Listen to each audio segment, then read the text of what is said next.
ordinary till you see the core side of it. And what you're looking for is the story behind the news. We bring it to you from Lagos, the commercial capital of Nigeria. Giving you all sides and political stories round the clock. Every detail from the start line to the final whistle. CoreTV News, expanding your view.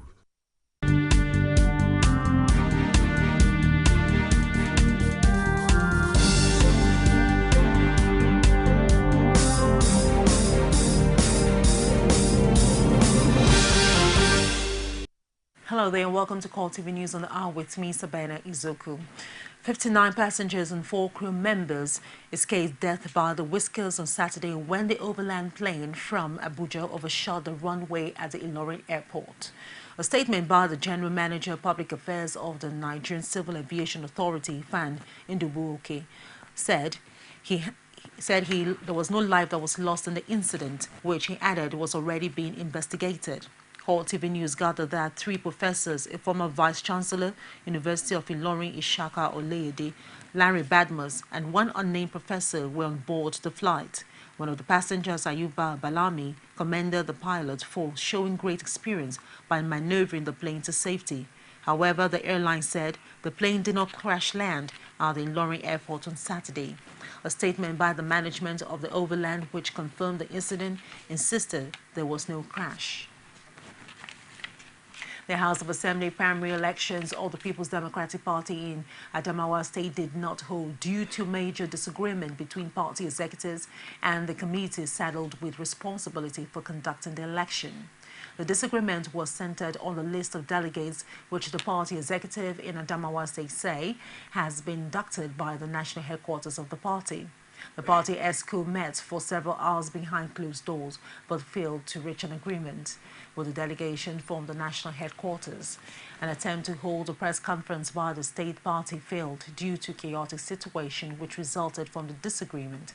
The situation is coming less than 24 hours after the state party chairman Joe Madaki was reinstated by a court injunction. He was earlier suspended by a national working committee of the party. The 2 factions of the People's Democratic Party in Ondo State held their separate House of Assembly primaries on Saturday despite the Abuja High Court ruling nullifying the caretaker committee instituted by the National Working Committee for the party. However, in Idonre, Ondo East, Ondo West and SOD council areas of the state, party members defied the line of differences and chose to hold a harmonized primaries. The court had ruled that the caretaker committee set up by the PDP NWC should have nothing to do with the issues of primaries and sustain the tenure of the current party working committee in the state.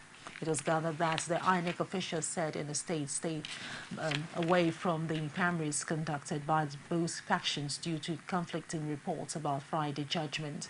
Chairman of the old PDP, Ebenezer Alabi, a representative of the Mimiko-led faction and the Attorney General and Justice Commissioner, Eitayo Ejegede, and the State Cooperative and Community Development Commissioner, Clement Faboyede, were seen at the INEC office in Akure to complain about the failure of its staffs to witness the primaries.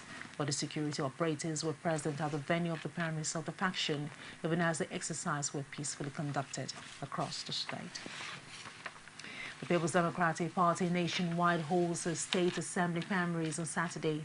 Oluwaseyi Adegoke was at the PDP Secretariat in Lagos, where she monitored one of the primaries and filed in this report. Ballot boxes were distributed to returning officers earlier on Saturday as the primaries were slated to take place in 40 constituencies in the state. The Lagos PDP Publicity Secretary had assured before the commencement of the primaries that the exercise will be free and fair. It is expected that the returning officers will leave here and go straight to the various primary venues and conduct free, fair, credible elections using the 3 delegates per ward, using the LGA officers, using the state officers, and all other bona fide voters that fall within the constituencies for today. The Ikeja constituency primaries were held at the party secretariat with 5 aspirants contesting for the Ikeja constituency 1. Robert Ohafoso emerged winner of the exercise. Another aspirant in the same constituency commend the exercise, but not without some reservations. We are here for the deal. The primaries of the State House of Assembly, Lagos State. The only problem we have is period to this time, there have been some agitations and allegations of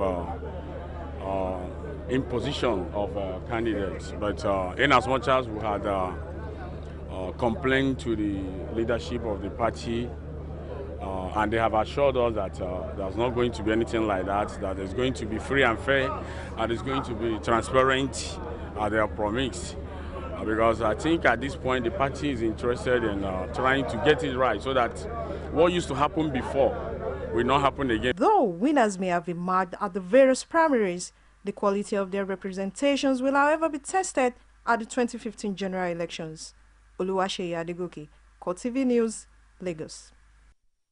Notwithstanding the announced nationwide postponement of the People's Democratic Party following the Friday's Kano bomb blast, the Osun State PDP leadership confirms the settling of consensus candidates in many of the primaries it conducted. Rashid, who monitored the exercise in Osogbo, the state capital, reports that most of the areas visited were devoid of political activities. His report. For the Osun PDP, the last-minute change of the announcement to cancel the primaries as a sympathy gesture to the people of Kano over Friday's mosque bombing may not have changed the status quo, as the party leadership in the state says it has achieved its purpose. The primary election for the House of Assembly was postponed in a number of places, but that was not applicable. It's not applicable to all the states of Nigeria. Like in Osun here today, the primary election for the House of Assembly candidates is ongoing. It's been completed in a number of places. Some constituencies and local government secretariats visited by CoreTV News were under lock and key, as there is no sign of any activity to signify that the said primaries being conducted. Here again is the Osun State PDP spokesperson. It depends on where you have gone to. If you have gone to a place where the arrangement has been concluded by consensus, and what you have just done today is information, you will come to that conclusion. Earlier than now, we've had the consensus arrangements, whereby by consensus arrangements, some candidates have been marked in various constituencies. Today, we are conducting primaries in about 8 state constituencies, and from reports coming in, quite a number have been concluded successfully. There is also less activity at the PDP State Secretariat, even though the party's spokesman revealed that the exercise that will produce the party's House of Assembly candidate is in line with the tenets of democracy. If there's anything coming up by way of one grievance or the other, there's a machinery already put in place by the internal mechanism or the dynamics of the party. It's in place to ensure that whatever grievances, whatever protests, whatever thing that may arise will be conclusively and democratically resolved.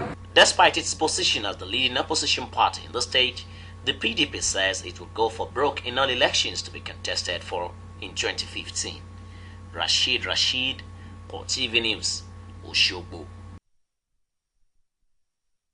Lagos State Governor Babatunde Fashola has restated call for Nigerians to vote for the People's Democratic Party out of government in the 2015 general elections. Fashola made the call while receiving defectors from Lagos PDP to the All Progressive Congress. As the 2015 general elections approach, there has been visible alignment and realignment by politicians across party divides in order to realize their ambitions. Some members of the Lagos PDP, led by the former deputy governor during the administration of Lateef Jakonde, Rafiu Jafojo, have formally defected to the All Progressive Congress. Speaking on behalf of the defectors, a former PDP stalwart, Abayomi Fini, says the desire for change made them join APC. We had to take this decision because of the political climate in the country and the hoary air in the polity of our nation. We have also observed painfully the violent internal struggle with that is from where we are coming, and the lack of internal democracy, PDP. The totality of this is an abysmal failure of the federal government on all fronts. One fail, and the colossal disappointment to Nigeria and Nigerians. Receiving the defectors, Fashola says the spate of defection from PDP is a clear manifestation of the capacity of APC to deliver Nigeria from what he called bad governance by the ruling PDP at the federal level. For us, the time to change the management of Nigeria's government is upon us. Those who have been entrusted with that responsibility have demonstrated a lack of capacity to do so. We need a fresh pair of hands, a fresh pair of eyes, and a fresh pair of minds, fresh sets of minds, to reappraise the Nigerian problem. And I think that no other party is best suited to do that than the All Progressive Congress. Political observers say more politicians whose political ambitions are not realizable after the primaries of their parties are also likely to follow suit. Complaints that dodged the renewed permanent voters card collection exercise in Lagos appears to be fading fast. Residents are beginning to commend INEC for what they generally termed a smooth exercise. Oluwase Adegoke monitored the exercise at Bariga area of the state and filed in this report. Please be on the line, please. Be on the line. Contrary to the initial shoddy performance of the INEC in the state, the residents of Shomolu Bariga has been commending the exercise. At Ward E, Oke Street, the situation was calm, with electorate collecting their permanent voter cards with ease. The situation is the same at Unit 23 and 31. The exercise is going on smoothly here, and the people have been coming, and going. Even we have so many of these people going and calling some of them who are not around, because they are going to house, call some of them to come and collect their cards. At the Bariga Local Government Council, there were few people at site. CoreTV crew asked why there was no queue. We got this reaction. People came here to collect their card and left immediately. Though the residents commended the exercise, but they still urged the INEC to prefer solution to missing names on the list. Oluwase Adegoke, CoreTV News, Lagos. We'll take a short break now. When we return, we'll be back with more stories for you. Just stay with us. Every day, every hour, and every minute, news break in Nigeria. Things happen so fast, it's most times difficult to track and comprehend them. But that's what we do right here on Digit 360. 2015, would you want to come back again? It's like asking Jesus Christ if he knew he was going to die, will you want to come back as the savior of the world again? We do not just help you track the stories, we break them down, explore all the angles, analyze the issues so that you can fully comprehend the stories and use them to make the right decisions.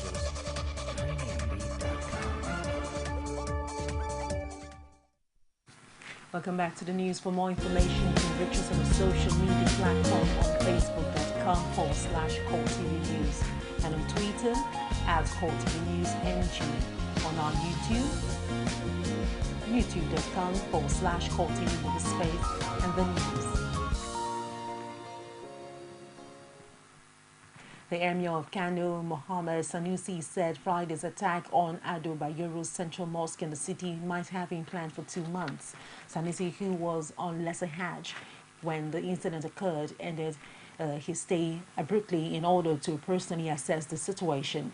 Speaking out of the mosque where he usually prays, he said the insurgents will not achieve their aim of discouraging people from worshipping in the place. From all indications, the attackers have been planning this for at least 2 months. EFP quoted him saying on Saturday he has directed that the mosque be washed and cleaned and prayers should continue there. Survivors of the incident are undergoing treatment in various hospitals within the city, and there has been a high demand for the donation of blood. President Goodluck Jonathan had on Friday condemned the attack, appealing to residents of the state to heed the call for donation of blood by hospitals where the injured are being treated. And away from that, meanwhile, Kano State Police Command has revealed that Friday's bomb attack at the state central mosque was carried out by suicide bombers and 3 gunmen. The Deputy Commissioner of Police in the state, Salisu Salami, however, says investigation into the bomb attack has commenced in full force. The National Task Force Against Illegal Importation of Small Arms and Light Weapons is seeking the investigation of an officer attached to Nigerian Army Battalion in Lagos. The task force claims that the officer, who is a colonel, is involved in the importation of illegal arms through the land borders. Director General of the National Task Force, Osita Okereke, made the allegations at a news conference in Abuja. He also wants the government to compel the Nigerian customs to intensify the search on vehicles coming into the country. Then the man, the last alternative was to go and block Colonel T. Issa. I don't know him even if he comes here. And this T. Issa, I have investigated him and I find out that he's one of those people who are in Meduguri, who are beating the members of the Boko Haram. So he has his interior motive.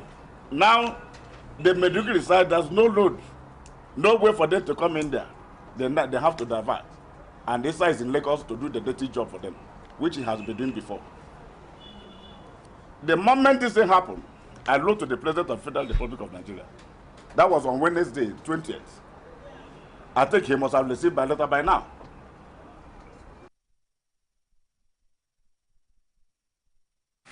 The president of the Nigerian Union of Journalists, Muhammad Gaba, has advised politicians to work together to tackle the security challenges faced in the country. The NUJ president made this call in Kaduna State during an interview session with members of the State Council of the Union on Saturday. He insisted that rather than play politics, politicians should collaborate on ensuring lasting solution to the nation's problems. And this issue, as you are all aware, are very, as I said, the issue of politics, the political situation in the country, the issue of economy, and then the last one is the security situation. And I'm sure you will all agree with me that it is now very visible to everybody, every Nigerian, that this country all is not well in Nigeria. In fact, if you have been reading what is happening on the pages of the newspapers and analysis of radio and television, I'm sure you will see a lot of views. Some people said our country is sick. Some people felt that we have to do things in good time, if not, even the 2050 election will virtually be very, very impossible. So honestly, I thought that some of them were indeed they are right with what they have said. If you look at the economic situation, for instance, I want to believe that it is now very, very clear and even admitted and confirmed by quite a number of economists and even the executives who are managing this economy in Nigeria today, that the economy is in trouble. This is a true situation as far as we're concerned. And when the economy of a country, especially in the area of money and what have you, you realize that it would be very, very difficult for government to achieve the issue of unemployment in terms of employing our people, especially the youth. You realize that the currency of the country, as a result of the shortfall in oil and what have you, will gradually and continue to fall. And then you will witness a lot of inflation naturally, because virtually when there is no money, you realize that a lot of things will go up.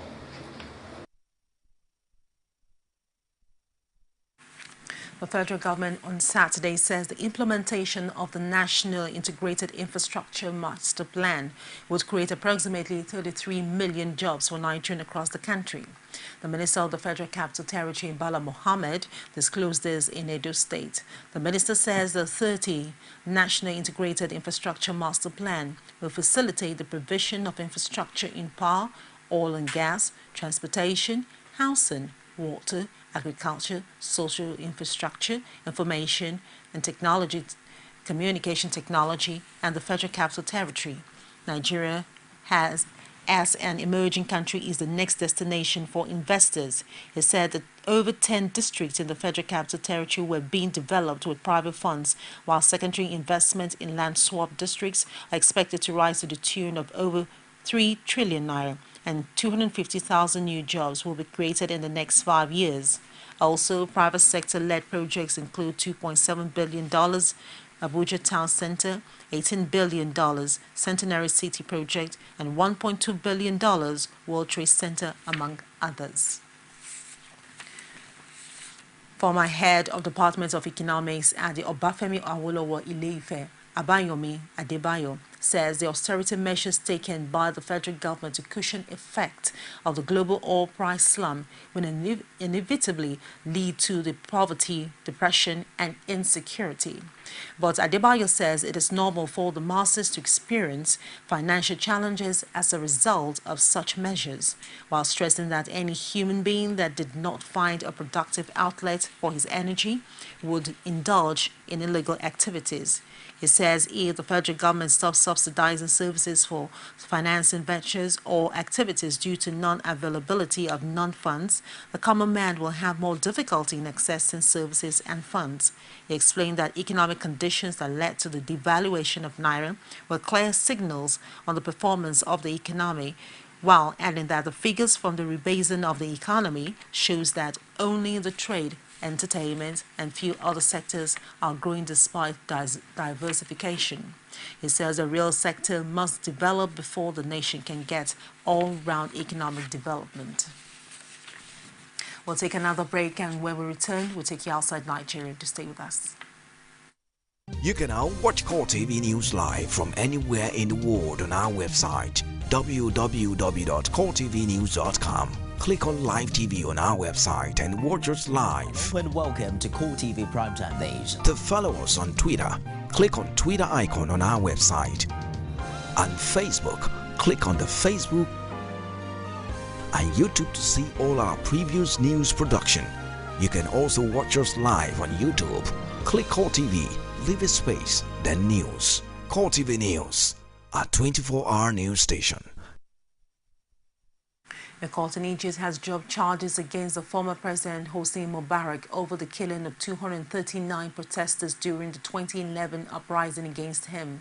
The Cairo calls erupted in cheers when the judge said Mubarak had not been a defendant in the case, as the charges against him were added late.